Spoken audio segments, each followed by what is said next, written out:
In recent weeks on Salt and Light, a lot of our programming has related to reconciliation, and particularly reconciliation in the Holy Land. We aired the new documentary Abraham's Tent, and on June 3rd in Vancouver, we'll be having our world premiere of Across the Divide. That will air for the first time on television on Salt and Light on Sunday, June 17th. Now, in Across the Divide, one of the protagonists joined something called the Parent Circle. It's a bereavement forum, but for parents of children, Israeli and Palestinian, who were killed in the conflict. Now, while it's a small part of Across the Divide, it comes into greater focus in another documentary called One Day After Peace, and it premiered this week at the Hot Docs Film Festival in Toronto. Let's take a look. Can I say thank you, Amna, for opening your house? Welcome. Yes, and to Siham for organizing all of this. And I want to thank you especially for coming. Because I know what is in your heart. هي بتعرف بالضبط شو في قلبك. How long ago did you lose your son? قبل قديش مستشفى؟ 3 years and a half. 3.5 years. Like I told you. And what was his name? شو كان اسمه؟ Mahmoud? You know, I will show you a picture of David. Yes? بديكي صورة ديفيد.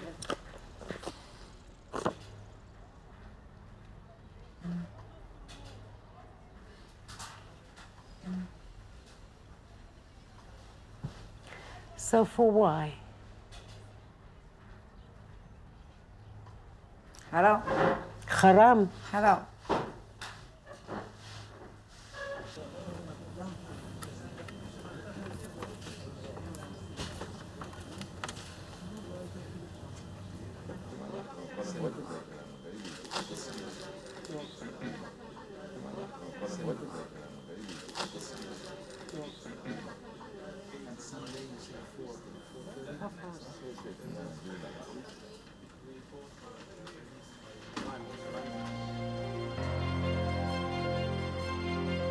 And joining me now in studio is Robi Damelin, who we saw in that clip from One Day After Peace, and Erez and Miri Laufer, the co-directors of that film at Hot Docs. Robbie, when I visited Israel and Palestine a couple of years ago, I quickly learned that everybody has a story about how the conflict has affected them in a personal way. How has the conflict affected you and your family? Tell us your story. Well, I lost my son, David. He was a student at Tel Aviv University, and he went to the military reserves. You know, everybody who serves in the army has to do reserve duty. It's mandatory. Yes. Mm-hmm. And more or less, it was very difficult for him because he was part of the peace movement. Okay. And he didn't believe that we should be in the occupied territories. But, you know, nothing is black and white. Mm-hmm. Mm-hmm. People are torn. Mm-hmm. And some of his students were going to be inducted into the army. And also he was the officer. And the most important part was really that he said, if I go, I will treat people with dignity, and so will my soldiers. And he was killed by a sniper who killed 9 other people, soldiers and civilians. An incredible loss for you. We can all imagine how we might respond to that happening in our own families. I don't know if everybody would respond as you did. It really became the start of a personal mission for you. Well, it's been a very long journey, sometimes feeling very certain about what I'm doing, but with many questions. Mm-hmm. You know, you have to find, at least for me personally, it was a sense that I couldn't do work concerning reconciliation for others if I wasn't willing to walk the walk. Mm-hmm. Mm-hmm. And it's been difficult for me, and with many questions. And I think the film was a kind of a catalyst for me to really think about what I was doing, and the fact that Erez and Miri gave me a sense of trust, made it possible for me to really look much more deeply than I was really willing to do up to then. And this journey has been very painful but very important. Now, it's very courageous of you also to share that with everyone on film. Now, from a Canadian perspective, the idea of bringing people from different sides of the conflict to talk, to engage in dialogue. I mean, it's kind of a no-brainer. I think every Canadian would say, you know, of course this is a great idea, but I understand that there are some people who are opposed to this, who would call this normalization. Explain this mentality to us of people who are opposed on the basis of normalization. What does that mean? I think that the idea it's of the Truth and Reconciliation Commission in South Africa was to give the frame to look forward and by giving amnesty to the people that commit the crimes. Yes. And I think the personal reconciliation, as Robbie trying to do, it is the second stage that the Truth and Reconciliation give them the possibility to do it. Okay. The people that oppose that, they think that you can't ignore the just cause. Like meaning, if you were apartheid, a white officer, you can't compare it to someone that resists the apartheid regime. But according to the Truth and Reconciliation Commission, both of them needs to go and get the pardon. So the people that oppose, they say it's normalizing. You give the same weight to those groups. And it suggests that maybe it's a substitute for fixing the actual problems that are there. Would you see these as being opposed to each other, or do they have to come together? I think that what has happened is there's been so much talk with no action that many of the young kids in Palestine think it's enough normalizing. You know, this word normalize is frightening for some people, or they don't really understand what that means for Palestinians. So the lucky part about our group is that we have a standing in the community, because almost every man who belongs to the parent circle has spent time in jail in the uprising, and have also lost family members. So there can be no question about their standing. Their commitment to their country. And their commitment. And so the normalizing is quite problematic, because it's also, if I talk to you, does it mean that I'm accepting the occupation? And we do not accept the occupation for many reasons. It's also a real, I think it's affecting the moral fiber of Israel. You cannot occupy a country for so many years and not expect that it will affect the population who are the occupiers, that they will not become abusers also, and that these kids will not be scarred from standing at checkpoints. So from all points of view, we have to look at ending this occupation for everybody's benefit. Now, Miri, you and Erez traveled with Robbie to South Africa. What did you hope to find there? We were very interested in the stories of the people that were applying to the TRC and telling the their story. Reconciliation And Commission. yeah, and we were very happy to find people that came with the truth and say very honest things to us, and also to Robbie. I think many people met us because of Robbie. They all wanted to meet Robbie. And these were people who admitted to being responsible for the deaths of others. Yeah, and that was very, very strong and powerful moments that we met some of them that were responsible for the killing, and they were so honest about this and told all the truth, that it really, really hurts. It hurts, but you admire this, you admire the responsibility and the remorse that's coming from people, and you can't ignore it, you love them.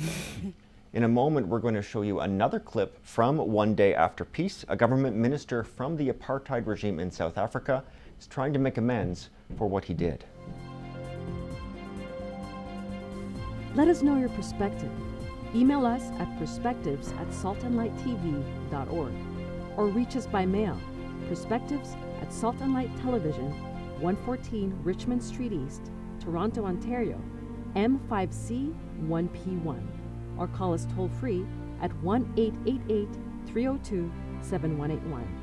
Let your perspective be heard.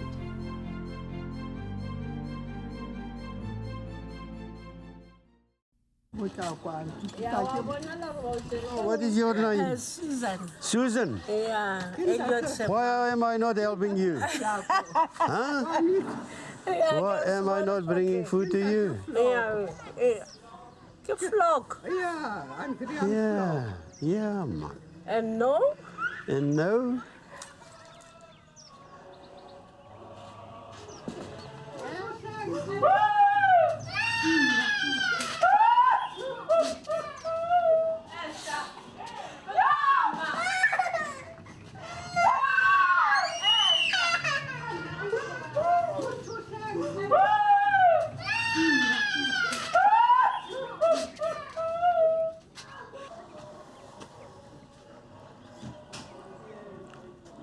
I'm so sorry.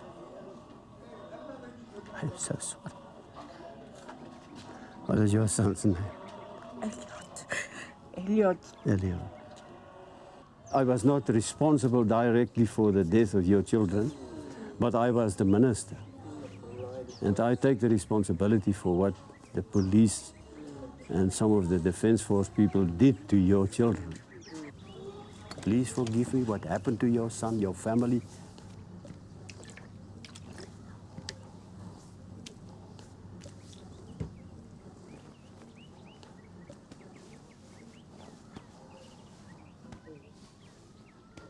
Lord, please forgive me.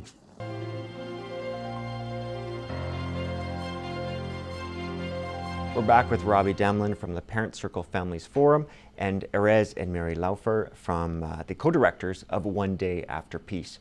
Now, as I watched the scenes of you, Robbie, meeting with those who participated in the Truth and Reconciliation Commission, I mean, I think that you were probably a lot more sympathetic than I would be. I mean, murderers and terrorists were receiving complete amnesty for the crimes that they did, no punishment at all. And it's enough just to say you forgive someone, but for them to, for those crimes to go unpunished, do you think that's just? Is it just? I don't think there's justice in this world for any cause, by the way. I think justice is very often just us. Okay. You know, and I think that the greater good that came out of the Truth and Reconciliation Commission was there would have been a bloodbath if that had not happened. And there was no clause for forgiving in the Truth and Reconciliation Commission. And I believe so strongly and with so much more affirmation since the film that what we're doing is the right path. Because I think there's evil and good in everybody. You know, I've lately experienced, actually Eran, my other son, said to me, you know, Mommy, why are you mixing with all these murderers?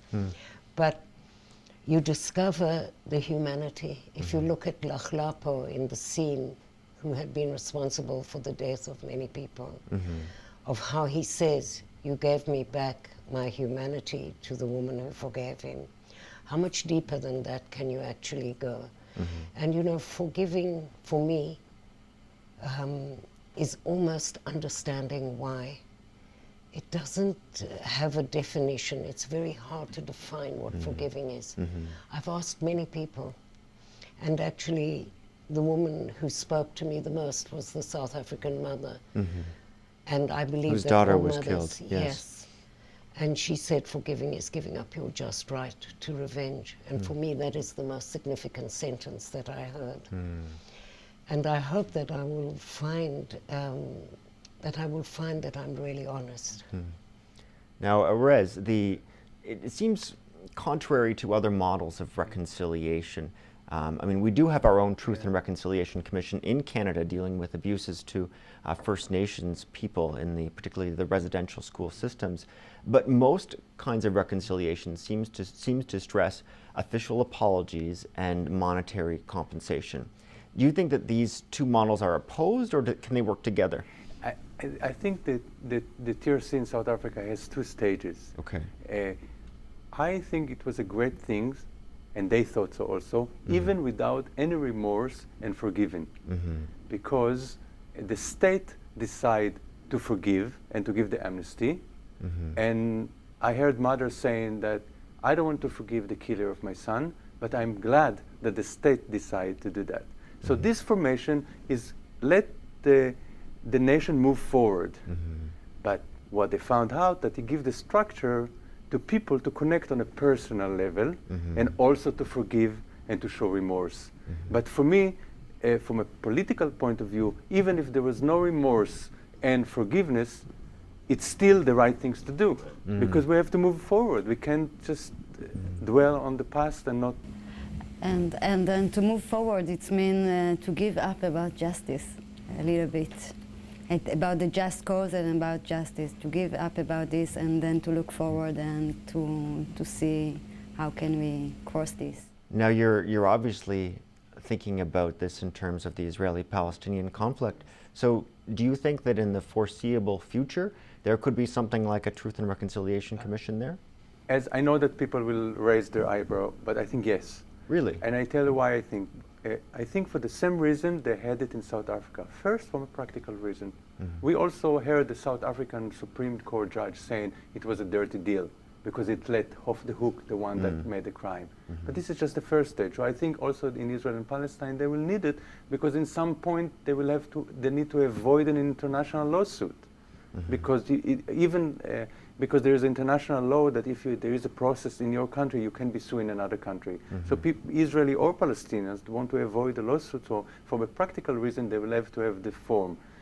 If it will be a one-state solution, it will be more like a South African model. But if it will be two-state solution, they will have to adjust the model. So that's the reason I do believe. But it's regardless to what Robbie's work, which is so important to get the people to reconciliate and to make all the groundwork to make it work better. It's very important to know, to appreciate that these are two different cultures. Okay. You know, we are not South Africa. And actually within the framework of the Parent Circle, we are working to try to create a paper which is the framework for the future for a reconciliation process. But it is almost as important to get the people ready because we've signed agreements, you know.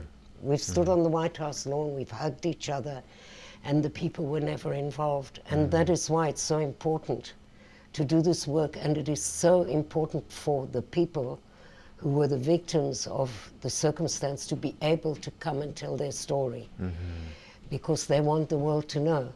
And I think it is so important for Palestinian mothers in particular to be able to tell their story because when they first come to the Parent Circle, they can only really talk about the graphic details of how their child died. But as they can progress with that story, they start to talk about the person. And that's another stage in the healing. I mean, we aren't a therapy group. Okay. You know, we are there to try to convince others that there is a possibility. Because if I can sit next to Mazen Faraj, whose father died in the conflict, and both of us can talk in one voice about reconciliation, then surely that's an example to other people. This is a very unique situation where people during the conflict, specifically bereaved, are talking about reconciliation. And I'm so convinced, and this film gave me such a push towards recognizing that this is the only way to go forward. I mean, certainly if people who are bereaved, if it's happened to your family, can reconcile, then it's a powerful testimony to the world. But Robbie, for you, this all became very personal when the possibility emerged that the killer of your son, who is not remorseful, could have been released as part of a prisoner exchange with Gilad Shalit, who was the Israeli prisoner of war who was in Gaza. You've already sacrificed so much. Is that not a price too high to see the killer of your son released? You know, this weekend when I thought he was going to be released was probably one of the bigger tests. I wrote a poem. I don't know if we have time. I would read it to you because it's just a few lines. Because I think that in essence describes what happened over the weekend. Okay. Robbie, please read the poem that you mentioned. My little chick, I watched your plume turn to a khaki hue. I waved goodbye at the bus. Tears of disbelief to see you go. But I knew you were coming back. And then I watched you strut your stuff on the parade ground. A soldier's game, excelling as always with a grin. But I knew you were coming back. I listened to jokes about fellow combatants and washed your khaki plume to match your shiny boots and threatening rifle. I waved goodbye, but I knew you were coming back. You left your khaki behind and donned a South American robe and then a more academic color, and once again your khaki plume, and you never came back. And my heart shattered, and the chick never came back. The man who made a hole in your heart and mine might be freed. And I agree, free him so Gilad can come back. We both said nothing is more sacred than human life. So Gilad came back, but you are never coming back. And I think that's kind of the essence of what happened to me over this weekend. And then, of course, they didn't free him. And so, but I'm glad in a way because it was a test. Now, actually, if they'd freed him and thrown him out of the country, that would have been much easier for me. I'm still faced with this. Okay. Just add something that Yes. I believe that Robi is not doing it just for herself. And I think that's what Miri and me, love about what she's doing. It doesn't feel that she's just doing it for herself. She cares about all the mothers and the parents that have kids, and she doesn't want them to go through that. And I think that's the main motivation. Am I right, Robbie? Absolutely. I think the first thing, you know, it's extraordinary how this path starts, because when they came to tell me that David had been killed, apparently one of the first things that I said is, you may not kill anybody in the name of my child. And I knew I was looking for something to stop other parents from experiencing this, because nobody can understand. You can't understand. I thought I would understand before, you know, when friends of mine lost children. But I wanted something to prevent other families from experiencing this pain. And I think in the framework of the Parent Circle, recognizing that Palestinian mothers and now South African mothers who'd lost children, all of us share the same pain. There's no difference. It doesn't matter what you see on television. It's the same. And that voice together could make a difference. People would listen if I stand on the stage with the Palestinian mother or brother or sister for that matter. Well, it's a very important message in this film, one that I hope that our viewers get a chance to see. And it will be airing at Hot Docs on Saturday, May 5th at 4 p.m. at the ROM Theatre.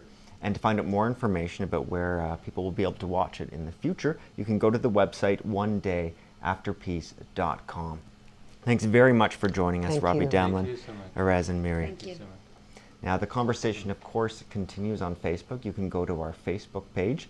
The link is off of our website at saltandlighttv.org. Thanks for joining us.